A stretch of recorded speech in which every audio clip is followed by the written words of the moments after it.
Hay regiones de la sierra donde la niebla no desciende del cielo, sino que emerge del suelo como un aliento viejo, espeso, cargado de memoria. En esos lugares, el monte no solo observa, sino que recuerda, porque cada abuso, cada promesa rota y cada acto de soberbia se queda enterrado, esperando el momento exacto para cobrar su precio. Uno de esos sitios era San Cipriano de la Penumbra, un pueblo tan aislado que parecía existir fuera del tiempo, donde las campanas sonaban sin manos y los caminos cambiaban de lugar cuando la noche caía demasiado rápido. Allí el miedo no era una emoción, sino una presencia, algo que caminaba erguido y dejaba huellas incluso cuando no pasaba, porque todos sabían que había alguien que no envejecía como los hombres, alguien a quien llamaban el Alto, no por respeto sino por necesidad, ya que pronunciar su verdadero nombre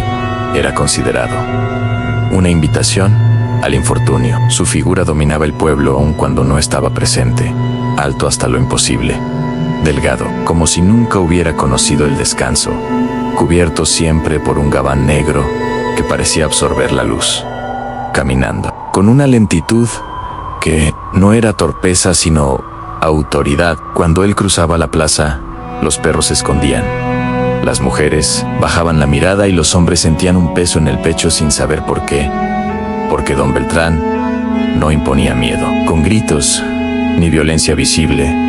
Lo hacía con algo más antiguo, con la certeza de que él no estaba sujeto a las mismas reglas que el resto.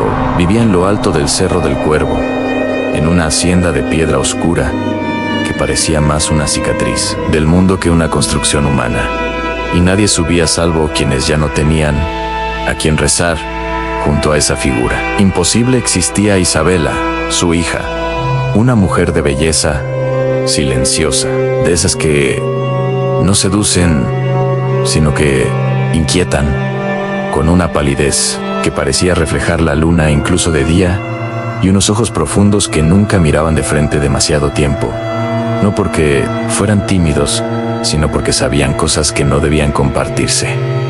Isabela no bajaba al pueblo, no porque no quisiera, sino porque su padre la mantenía apartada, no como a una prisionera, sino como a un sello, como si su presencia fuera necesaria para mantener algo contenido. Y yo, Mateo, llegué a San Cipriano huyendo de una deuda, creyendo que los problemas podían dejarse atrás cambiando de lugar, sin imaginar que algunos destinos no se esquivan, sino que te esperan. Trabajaba la madera, dormía tranquilo y aún creía que el mundo funcionaba bajo reglas humanas, hasta la noche de la fiesta patronal, cuando don Beltrán bajó por primera vez en años, y el pueblo entero se abrió para dejarlo pasar. Isabela caminaba detrás de él encubierta por un rebozo oscuro, hasta que una ráfaga helada levantó la tela, y nuestras miradas se cruzaron en ese segundo. No sentí deseo sino reconocimiento, como si algo antiguo dentro de mí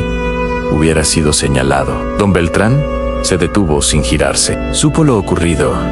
Me miró con ojos que no reflejaban luz, sino profundidad. Desde ese momento, supe que había sido visto, advertido, marcado. Esa misma noche, me dijeron que la olvidara, que nadie que subía al cerro regresaba igual. Pero la soberbia juvenil confunde valentía con negación. Así que al amanecer, tomé el sendero prohibido, convencido de que iba a pedir una mano, y terminé ofreciendo mi destino. El camino se volvió silencioso. Los árboles se inclinaban como si escucharan algo bajo tierra, y cuando llegué a la hacienda, la puerta se abrió sola. Don Beltrán me habló con una voz que no venía de su garganta, sino del suelo mismo. Me ofreció un trato, una sola noche de prueba, sin fuego, sin oración y sin cerrar los ojos. Acepté, sin entender que esas condiciones no eran caprichos sino defensa, porque el fuego protege, la oración llama, y cerrar los ojos permite escapar. Cuando la noche cayó, el aire se volvió espeso, el suelo ardió bajo mis botas, y el olor a azufre llenó el patio. Las sombras comenzaron a moverse como si tuvieran voluntad propia, y entonces vi al Alto perder su forma humana, crecer hasta tocar las nubes, abrir alas de ceniza y mostrar un rostro de brasas vivas, mientras desde el barranco subían figuras oscuras, entregándole algo que él devoraba sin prisa. Comprendí que no estaba frente a un demonio cualquiera, sino frente a un mecanismo antiguo, una fuerza que no tentaba sino que administraba. Y yo miré, sin rezar, sin huir, sin cerrar los ojos. Cuando el amanecer llegó, don Beltrán volvió a su forma humana y me entregó a Isabela, no como regalo sino como continuidad, porque al casarme acepté sin saberlo el inicio del reemplazo. Los años pasaron.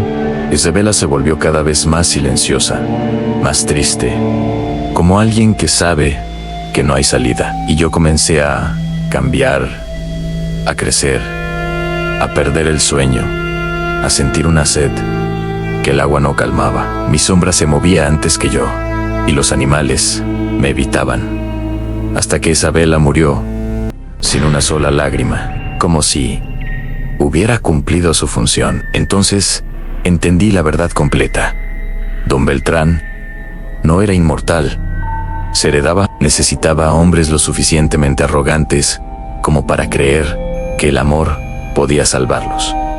Y ahora soy yo quien camina cuando cae la medianoche, yo quien siente el llamado desde el barranco, yo quien viste el gabán negro y mide más de lo que debería. Y si esta historia se clavó en tu mente, si sentiste que algunas decisiones no se toman sino que se aceptan, suscríbete ahora a Historias, Secretos y Curiosidades, activa la campana y acompáñanos, porque mientras exista soberbia humana, el infierno nunca se quedará sin herederos.